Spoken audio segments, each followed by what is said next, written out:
हयग्रीव भगवान की भी झांकी दिखाई जाएगी। हयग्रीव अवतार भगवान नारायण का एक अवतार है हयग्रीव अवतार।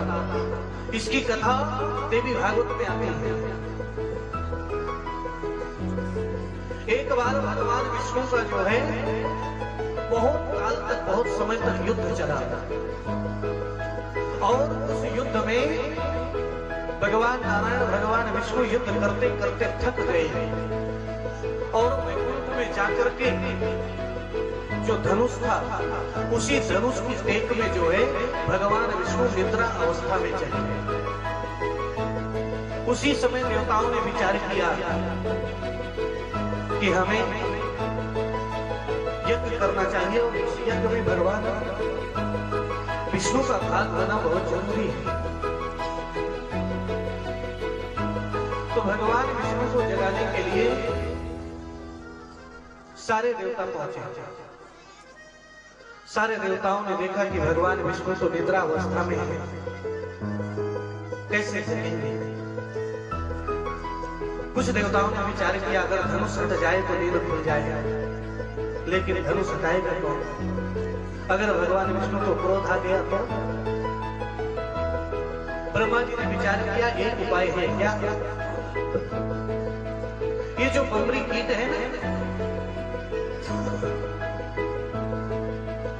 इस बमरी कीट को ब्रह्मा जी ने कहा एक काम करो, तुम जाकर के धनुष की जो डोरी है उस डोरी को काट दो और जैसी डोरी कटेगी धनुष सीधा होगा, जैसे सीधा होगा तो भगवान विष्णु की नींद खुल जाएगी।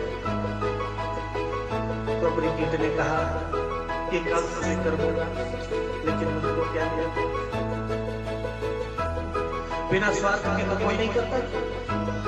स्वार्थ लाग करे सब प्रीति, सुर नर मुनि सबकी ये रीति। मुझे क्या मिलेगा? यज्ञ तुम कर रहे हो, यज्ञ का फल तुम्हें मिलेगा।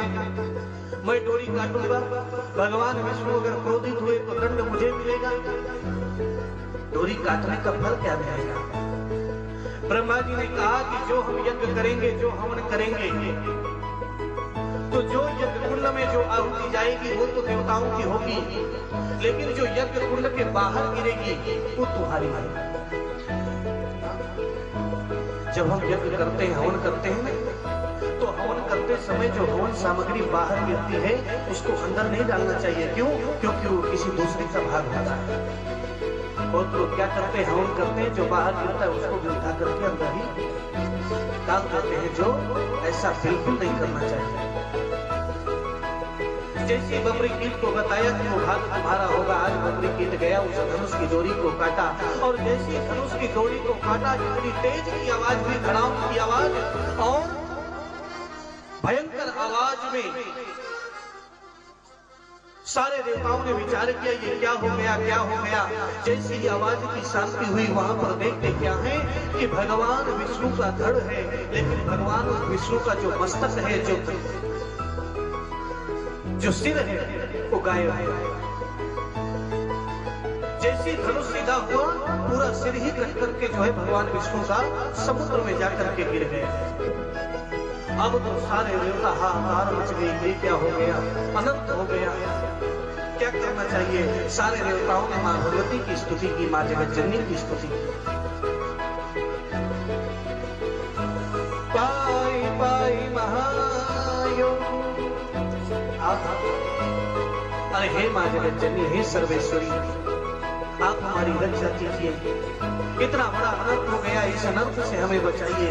जब सारे देवताओं ने स्तुति की, मां भगवती प्रसन्न हुई, प्रकट हुई।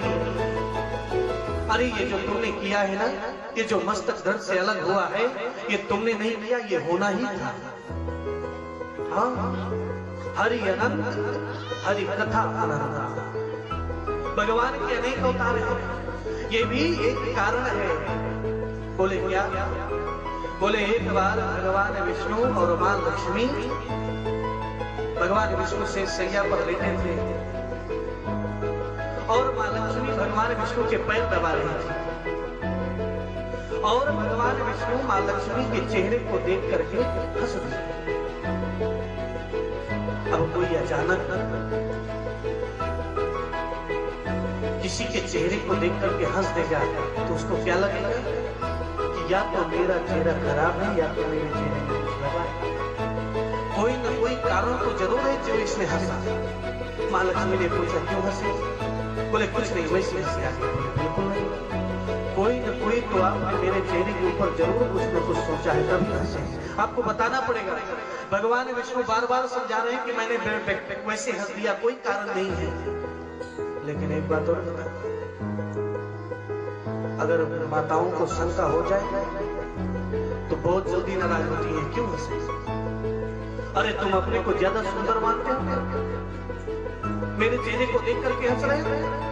जाओ मैं श्राप देती हूँ, ये जो तुम्हारा जो चेहरा है, जो ये मस्तक है, ये एक दिन तुम्हारे शरीर से अलग हो जाएगा।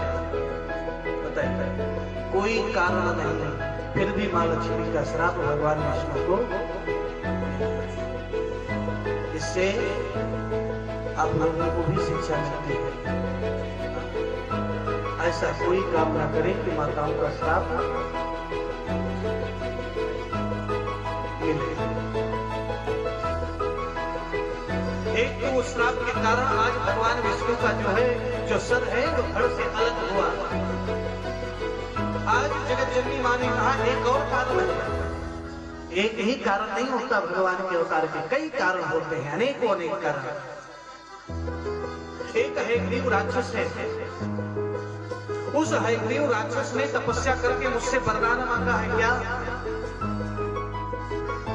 उसने वरदान मांगा है कि मेरी मृत्यु अगर होगी तो हयग्रीव से होगी। हयग्रीव जानता नहीं? जानता।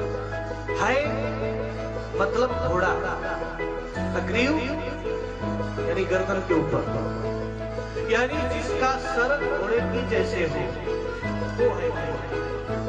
पूरा नीचे जो शरीर है मनुष्य जैसा, लेकिन जो चेहरा है वो घोड़े।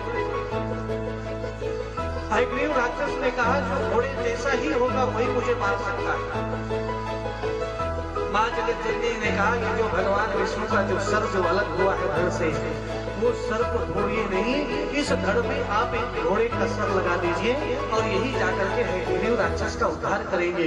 क्योंकि इस समय हयग्रीव राक्षस बहुत सारे ऋषियों को, बहुत सारे संतों को जो है तकलीफ दे रहा है, दंड दे रहा है। आज सारे देवताओं ने मिलकर के जो है भगवान विष्णु के धड़ में जो है हयग्रीव यानी एक घोड़े का सर लगाया।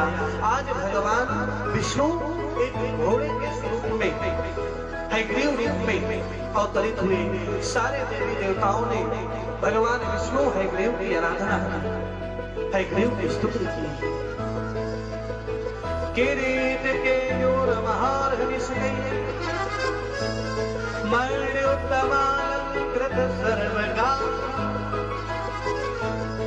पीतांबरम कांचन चित्रनभ मालाधर के शवमधुपे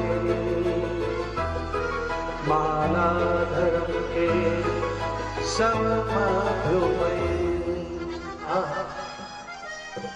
आज सारी देवी देवताओं ने हयग्रीव की स्तुति की।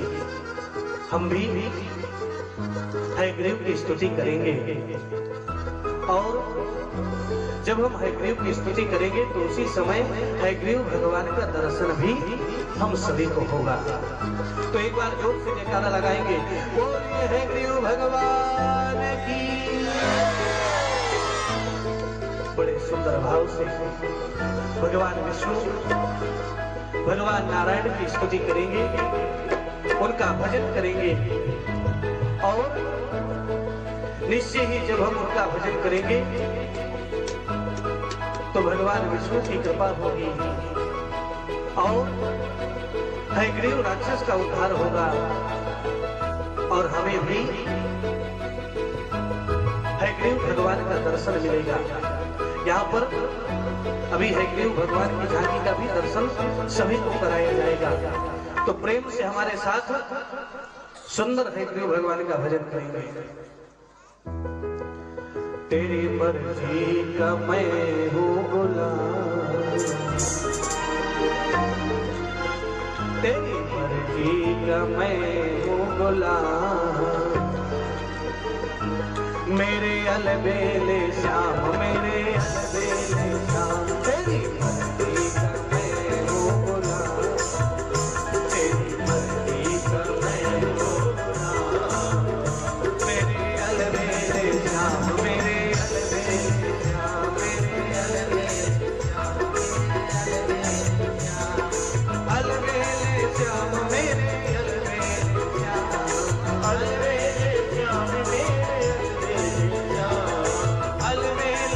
श्याम मेरे अलबेले श्याम, अलबेले श्याम मेरे अलबेले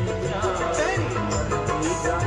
तेरी का मैं हो भोला, मेरे अलबेले श्याम मेरे अलबेले श्याम, जय हो हरि बोल।